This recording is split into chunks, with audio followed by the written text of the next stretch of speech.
在2023年1月3日的傍晚，我们去西单看夜景，看看索尼 FX30和18105镜头在暗光环境下的画面，以及在后疫情时代工作日的傍晚，西单这个北京最繁华的商业区的现状。欢迎将意见和想法写到评论和弹幕中。视频中另有少量镜头使用 iPhone 13 Pro 进行补充，会做少量调色，不会进行去噪点处理。这是北京的19号线，我们会坐2站，在太平桥站下车，也就是金融街那片。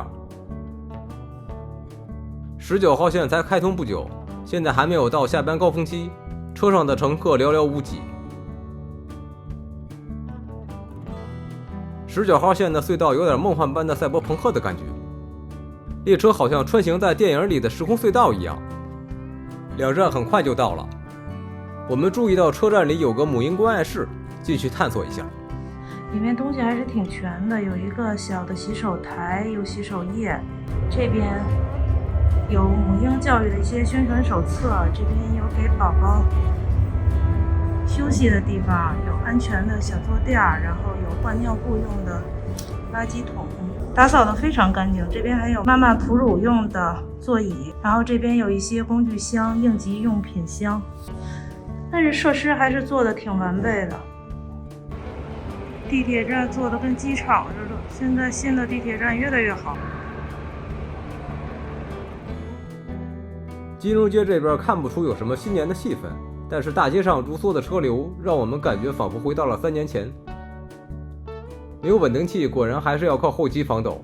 即使带着桌面三脚架，天挺冷我也懒得拿出来。眼前的大楼是中国工商银行总行，再往前走是个重庆火锅店。站在马路对面是从18毫米变焦到最远。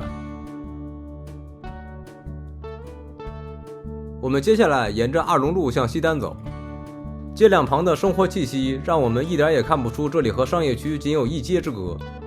现在大概是5点20，我们完美的错过了日落，天色正好是拍摄的黄金时段。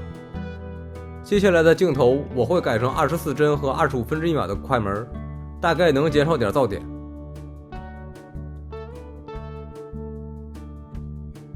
这所学校里的抗疫帐篷也还留着，希望以后就用不上了。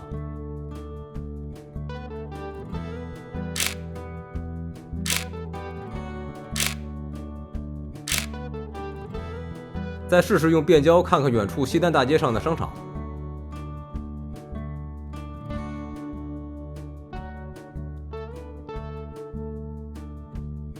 手持抖得有点厉害，不过这清晰影像缩放的效果着实可以。街道北侧是清代的郑王府，规模很大，这儿曾经是中郡王义和的宅邸，清朝灭亡后由西什库天主教堂管理，现在是中国教育发展基金会。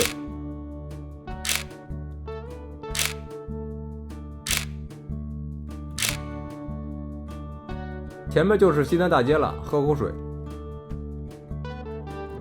眼前的场景让我感觉到那熟悉的西单，那熟悉的北京终于又回来了。不需要每天在寒风中排队，不需要被迫在家关禁闭。Brilliant。左手边的楼是中国联通，楼下有华为等很多店。马路对面是著名的西单商场。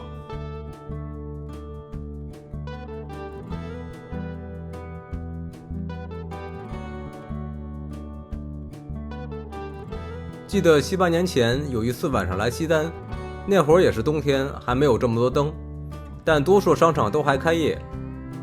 这家密室森林本来是我们很期待的，可是刚开业不久就赶上了疫情，现在只剩这点黑乎乎的外观可看了。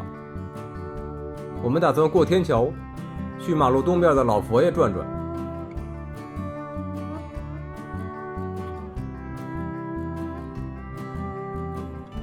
西单的老佛爷是2013年开的，都快10年了，汇聚了近600个奢华品牌和大众品牌。很多年前我们来这儿吃过越南菜，因为它在西单商业区的最北边，之后就没再来过。在桥上拍个西单大街，下了天桥就是老佛爷百货。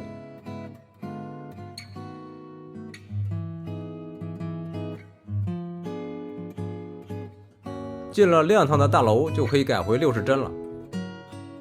老佛爷里吸引我们的并不是那些大牌，而是楼下一家装修很有特色的书店。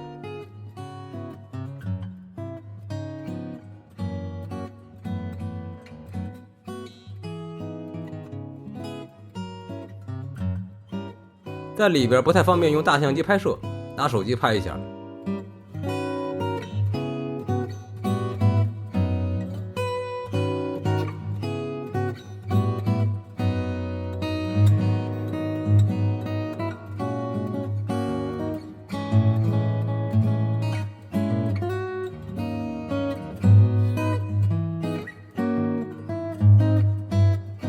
离开书店，来看看车库里的画面感觉。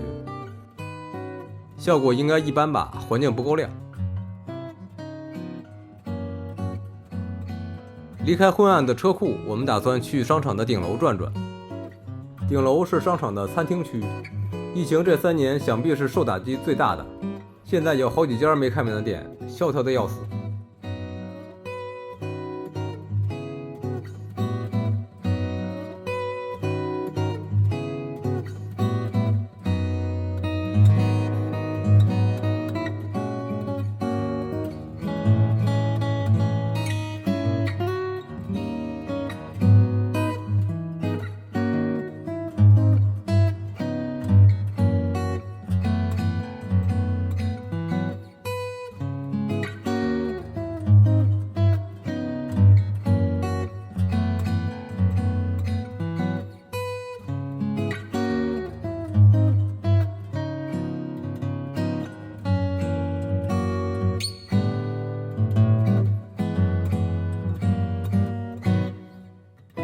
离开老佛爷，我们来到南边的小胡同。昏暗的路灯仿佛一下子从2023年穿越到了30年前。尽管是北京人，我也从未进到过这边的小巷里。素来对胡同抱有很大兴趣的我们，迫不及待的要进去感受一下了。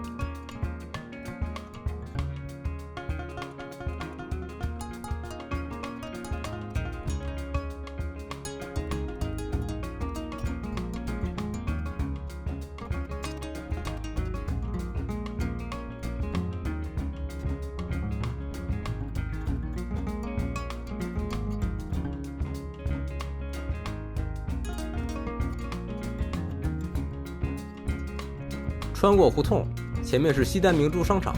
尽管这黑乎乎的画面要是提亮了，肯定全是噪点，颜色可真是不错。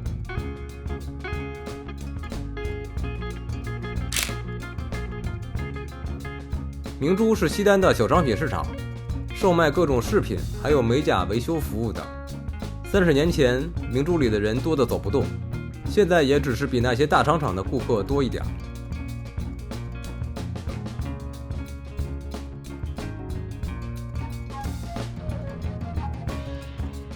远方是电报大楼，整点会有钟声响起。这个小公园我们在7月来过，后面的胡同挺有感觉的。在汉光百货的露台可以看到这座重修的绵德府，期待早日完工。